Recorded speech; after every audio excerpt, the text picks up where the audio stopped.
한국 정부가 UAE의 한국산 진단키트 첫 수출을 발표하자 한국의 언론들은 테스트 키트가 뭐 대단하냐며 비판했었습니다. 고난도 진단키트가 아니라 면봉 수준의 수출을 가지고 자화자찬하는 것이 우습지 않는가라는 이런 것이었는데요. 청와대는 당시 비판하는 일부 언론들에 대해서 채취 키트도 중요한 검사 키트 중 하나임을 설명하느라 진땀을 뺐었다고 전해집니다. 그런데 알고 보니 UAE에 수출했던 의료용 면봉은 현재 세계 각국이 심각한 상황에서 수주간 구할 수 없었던 키트 중 하나였습니다. 각국은 양성 여부를 판정하는 검사 키트보다도 환자의 코와 목에 분비물을 채취하는 의료용 면봉이 더 심각한 부족 상태였습니다. 국내 매일경제 취재 결과 이 의료용 면봉은 최근까지도 해외 국가들이 한국 업체에 통사정을 해서 수입해가는 핵심 품목으로 확인됐습니다. 그러나 이 의료용 면봉에 얽힌 더 놀라운 사실은 2011년 9년 전으로 거슬러 올라갑니다. 원천 기술을 가진 이탈리아가 유독 한국에서만 특허권을 얻지 못했다는 것이죠. 현재도 검체 채취 시 최고 성능을 가진 의료용 면봉 제작기술 업체는 이탈리아의 코판 그룹으로 알려져 있습니다.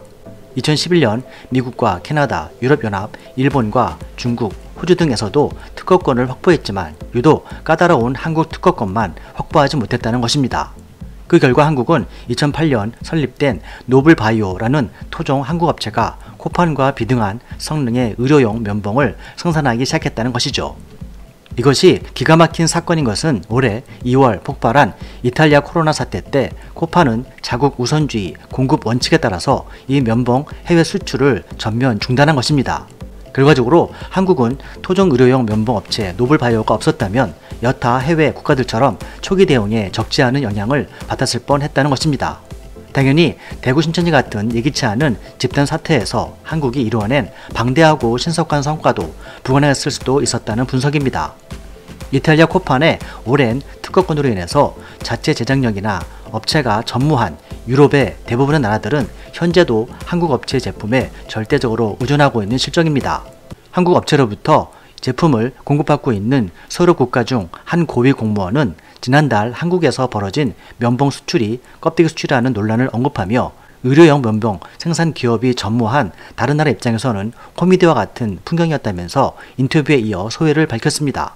그리고 2011년 코판의 특허권을 인정하지 않은 것은 마치 선견지명처럼 세계적인 위기 상황을 슬기롭게 극복하는 한국의 동력이 됐다고 평가했습니다.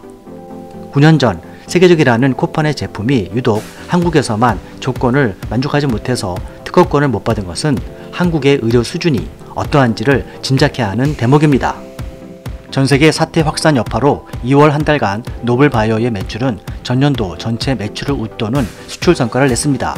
산업부 관계자는 최근 국내 진단킷 업체 3곳이 미국의 FDA 잠정 승인을 받았고 한국의 유전자 증폭 검사 기법이 국제 표준 안으로 승인을 받았다며 앞으로 체외 진단 검사 기기에 사용되는 감염병 진단 기법으로 이와 관련된 국제 표준 개발을 우리나라가 주도하게 됐다면서 새로운 수출 동력으로 꼽힌 한국의 바이오 헬스 산업이 4,800조 원 규모의 세계 시장을 향해서 한 발짝 성큼 다가섰다며 밝은 전망을 예측했습니다. 이상 미스터툴보TV였습니다.